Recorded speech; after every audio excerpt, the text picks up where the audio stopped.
Hi guys, Archieluxury, and today guys I want to show you the remnants of my collection. And I've had a fire sale massacre. What went wrong? What went right? Firstly, let's take a look at the studio. Absolute mess. I was in mental chaos. I had to clear out a few pieces. I couldn't think straight, couldn't think clearly. I was putting things in boxes. I was insane. So it's time to do a little bit of clearance. And look at the beautiful collection here. Most of these pieces here did not make it. That's right, most of these are gone, sold off. And very sad, but for every great man and YouTuber, there's a discount clearance bin. So it's sad. I'm just reminiscing over the pieces that have gone, pieces that have stayed. This was a beautiful point in my collection where I just loved my watches. I loved the boxes. I loved fondling them. I loved caressing them.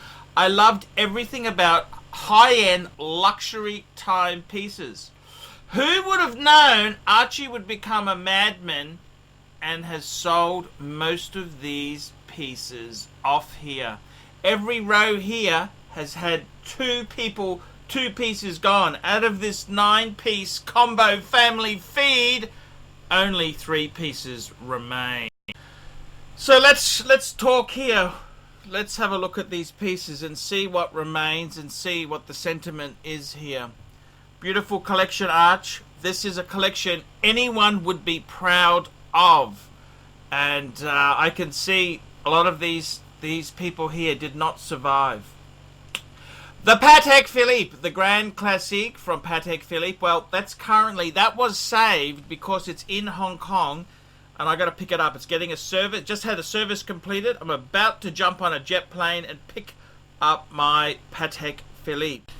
So I've got to be honest with you. It hasn't been sold yet. We'll see what happens. We'll just see what the feeling is once I get this back from Hong Kong. So Patek was saved. The IWC, well, that is currently still mine, technically, but it's for sale at Sydney Watch Exchange. It's for sale.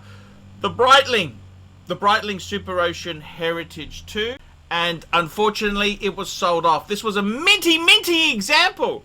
Absolute minty. This is the Heritage 2 with the Tudor movement. New box, new everything. Gone! The Tudor, another victim to the massacre. Completely gone, sold off, and what a mint piece that was indeed.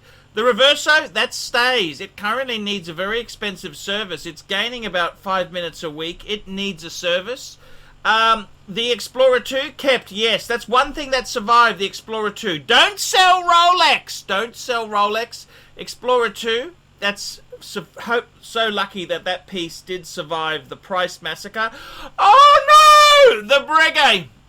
The Breguet's gone. It's gone. It's gone to a new customer. Oh, the Omega Speedmaster Man on the Moon, gone. It didn't make it. It's gone to a great fan in Victoria.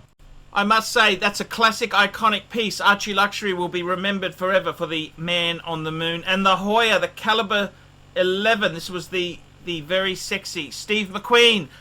Archie just was not sexy enough. It is gone. It's sold. It's gone. It was sold, and I gotta be honest with you, I think that was a regret. That's a mistake. That was a minty, beautiful piece, box papers, everything, and I sold it. I sold it without any hesitation. It sold, and the buyer's remorse is kicking in.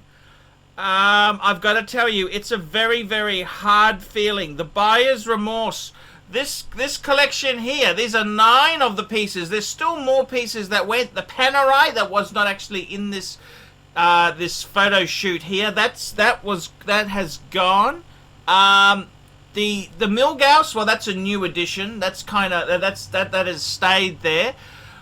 But I gotta tell you, this collection here, it's been massacred. What remains? We've got the Patek Philippe, the Reverso, the Rolex. That's 3 out of 9. That's right, 3 out of 9 pieces. That's a pretty nasty statistics. I've got to be honest with you. I'm really starting to miss that Breguet, that beautiful polished bracelet, the beautiful, the no date feature. It was just such a high-end luxury timepiece for high-end punters, and very sad with the Breguet passing. That is just awful. A few pieces were kept. I got to tell you, my Patek Philippe, the Grand Classique, the World Time 5110. This is actually footage shot when I was flying to Hong Kong to drop it off. This is when I delivered it for service, and you can see it working beautifully here. This will have to be reassessed when I come back to Australia, because it's going to honkers, and I'm not sure if I want to sell it or I want to keep it. What do I want to buy? What do I want to do? It's a Grand Classique. The 5110, I believe, has got the best Guilloche dial known to man. I like the font for the different countries. Everything about the 5110 Patek Philippe World Time is amazing. I just received an offer of 31,500 Australian from a very savvy collector. If he's offering that, it's worth more. Another piece is the Zenith El Primero. Now, I actually had a buyer from Brisbane. He was interested in this piece. He was kicking around a few details, but he became a bit of a pain in the ass, a bit of a pain in the proverbial ass, and he asked for photos of this, photos of that, and I'm just thinking to myself, you know, do I really want to sell the Zenith? So he became a victim of his own smart ass characteristics, and I just decided, that's it. I don't want to sell the Zenith. It's horology. It's historically very significant piece. This is the piece, the first automatic chronograph, when that race in the late 60s, 1969, was on. Okay, maybe Seiko beat them, and maybe the Caliber 11, which the Monaco was famous for, maybe they beat it, but I think this was the best chronograph out of those three major attempts. So that is one piece that I actually reneged. I cancelled. I could not sell it. It's just a piece I love, I worship, I cherish. It's just something that I just couldn't sell it. I backed out of the deal. Even though I had a Brisbane sale all lined up, if I would have kissed his ass a bit more, I could have sold it. I said, no, I'm not selling my Zenith El Primero. So it's a pretty big sell-off. I've backed out of the Zenith sale. But I got to be honest with you, I did sell. I had a massacre of pieces. Pieces went, many pieces went, and I never thought I would sell a lot of these pieces. The Breitling Super Ocean went. The Tudor Black Bay went. The Breakster went. The Hoya Caliber 11. The Man on the Moon. The Man on the Moon Wentus. Wentus Prentice. Rolex stayed. I was very sensible to keep the Explorer 2, and I think the Patek. I'm going to have a think about what do I want to do. I love my Patek Philippe, the Grand Classique from Patek Philippe. It's an interesting mix here. We've got an interesting mix there, but I think the Patek is something I do love. It's a very special brand. I look at photos of the Breitling Super Ocean, and I think, my God, do I miss this piece. The shark mesh bracelet, the beautiful volcanic ash color. Then I look at my Tudor Black Bay, and I think, what the hell was it? Oh, my Omega Speedmaster, Man on the Moon. I love that Omega. Beautiful quality Omega. The Reverso stayed. I could never sell the Reverso, especially with it gaining 5 minutes a week. I've got to get that fixed. So that's certainly not going to be sold. I will be honest there. So yeah, that's something I am keeping. I will get it serviced. And it'll be fine there. I don't have a problem getting pieces serviced, I do it. The Ingenua, well, that's for sale. Sydney Watch Exchange. Go to Sydney Watch Exchange. They're selling my Ingenua. I'm sad, you know, if it doesn't sell, I would gladly bring that back into the collection. The IWC is a beautiful piece. It's a quality piece. It's a piece that I have loved. It's got the in-house movement. This is when IWC was trying to be matching Audemars Piguet on quality, so a very cool piece. Then I look at my Breguet and I just want to cry. I just want to cry. The Bregster, the Breguet just meant so much to me. The coin edging, just the quality, I can't believe it. I look at the Calibre 11 and say, why, Archie? Why the hell did you do that? Why did you sell it off? It was cool. It was amazing.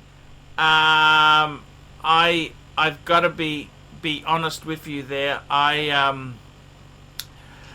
Just sad that it's very, very sad that it's sold there, but that's the way it goes. Sad it's gone, but hey, this is the start of a new beginning, So one watch box empties out, another one comes in. I tell you what, that's the sexiest wristwatch. I could have just had that as a one watch collection, the Hoya Calibre 11, but no, Archie had to sell it off. Had to get rid of it, and the seller's remorse, I don't know what I'm going to do. The seller's remorse is kicking in big time, and all I can say is this is what happens when pipers need to be paid. I'm Archieluxury. This is a wrap-up of my collection I've sold. Please, guys, like, subscribe, tell your circle-jerking friends, and don't forget, put some comments below. What should I have sold? What shouldn't I have sold? Tell me what you think. Tell me what you feel.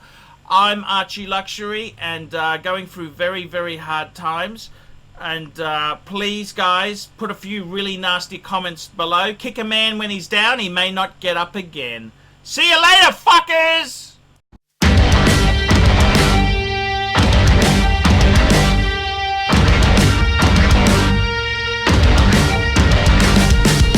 Can't take my eyes on me.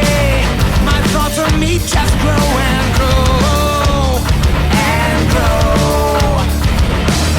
I am the best there is. I think that I'm so grand, so grand. Yeah, just gonna have a quick shave. Then I'm jumping on a jet after lunch.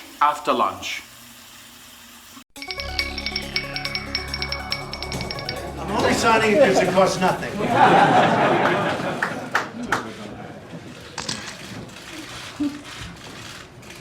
So this is the congratulations to everybody.